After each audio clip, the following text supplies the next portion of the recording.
네, 이어서 오늘 하루 정치권 주요 소식들 살펴보겠습니다. 네, 정치부 성승환 기자와 함께하겠습니다. 송 기자 어서 오세요. 네, 안녕하십니까. 자, 먼저 재보선 이야기부터 좀 해보죠. 지금 개표가 진행되고 있다고요? 네, 그렇습니다. 오후 8시에 이제 투표가 모두 종료가 됐고요. 이제 개표가 시작이 됐는데 아직까지 개표가 어느 정도까지 진행되는 수치로 나타나지는 않고 있습니다.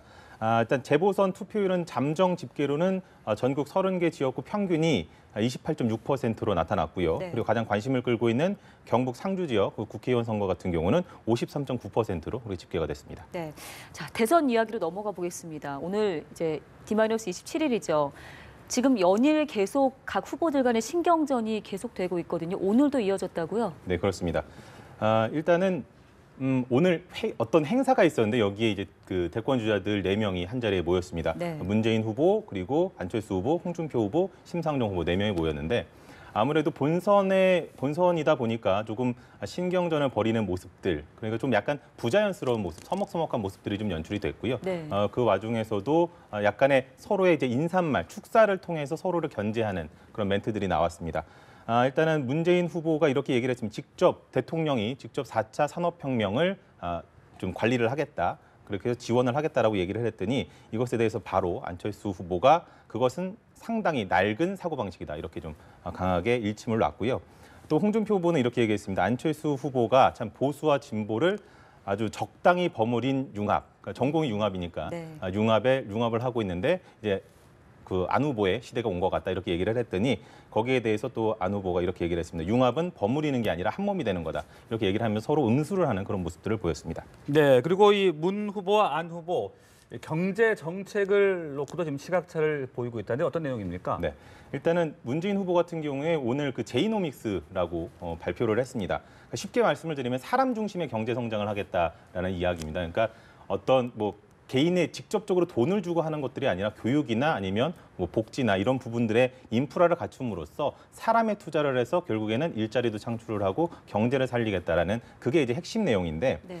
결국에는 이제 재정 확장 정책을 펴겠다. 정부 주도로 재정을 투입을 해서 경제를 활성화시키겠다라는 그런 내용이 되겠습니다. 그 반면에 이제 안철수 후보 같은 경우는 민간이 주도하는 4차 산업혁명 그걸 통해서 일자리를 늘리고 선순환 구조를 만들어서 경제를 활성화시키겠다. 이런 얘기를 내놨는데 그러니까 민간이 주도냐 정부가 주도냐 이런 차이를 보이고 있다고 보면 되겠습니다. 네.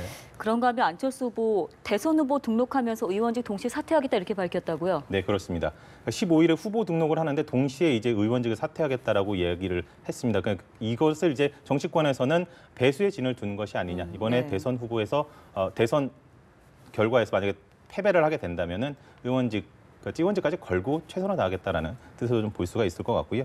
이것에 대해서 안 후보가 이렇게 얘기를 했습니다. 너무나 당연한 것이다라고 얘기를 했는데 네. 이거는 또 일각에서는 이런 해석이 나옵니다. 그러니까 사퇴를 안 하고 문재인 후보 같은 경우에 지난 2012년 대선 때 의원직 사퇴를 안 하고 치렀는데 그렇죠, 거기에 예. 대해서 좀 약간 차별화를 노린 포석이 아니냐 이런 해석도 나옵니다. 네. 그리고 자유한국당 홍준표 후보는 또 우다웨이 중국 외교부 한반도 사무특별대표와 만났네요. 네, 그렇습니다.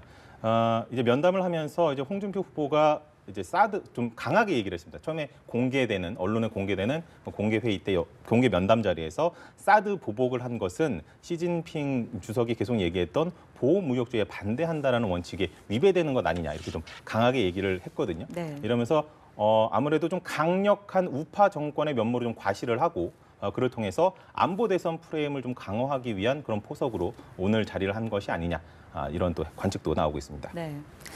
바른정당 유승민 후보랑 정의당 심상정 후보는 오늘 어떤 하루 보냈습니까? 네. 유승민 후보 같은 경우에는 지금 그 대선 후보로 최종 선출된 고 이제 15일이 지났는데 예. 8일째 TK 지역에 올인을 하면서 영남권 사로잡기에 좀 주력을 하고 있는 모습입니다. 이런 한마디로 이제 보수를 집결시키는데 조금 더 아무래도 좀 지지율이 미비하다라고 네. 좀 말해도 과언이 아닐 정도로 아직까지 반전을 못 하고 있기 오르지 때문에 않고 있죠. 네, 예. 그런 부분에서 아무래도 그쪽에 좀 주력을 두는 것이 아니냐 이런 관측이 나오고 있고요. 심상정 후보 같은 경우에는 지역 언론과의 인터뷰를 소화를 하고 선대위 고문단 위촉식을 참석을 하면서 약간의 좀 세를 좀 붐업시키기 위한 네. 그런 활동을 오늘 벌였습니다. 네. 자, 그리고 김종인 전 대표 대선 출마를 공식 밝힌 지가 그리 오래된 것 같지는 않은데요. 불출마를 또 선언을 했거든요. 네, 그렇습니다. 일주일 정도 된 것 같은데요. 네. 이제 입장문을 밝혔는데 이제 국민의 마음을 얻기에 내가 힘이 너무 부족했다라고 이야기를 하면서 대선 불출마를 선언을 했습니다.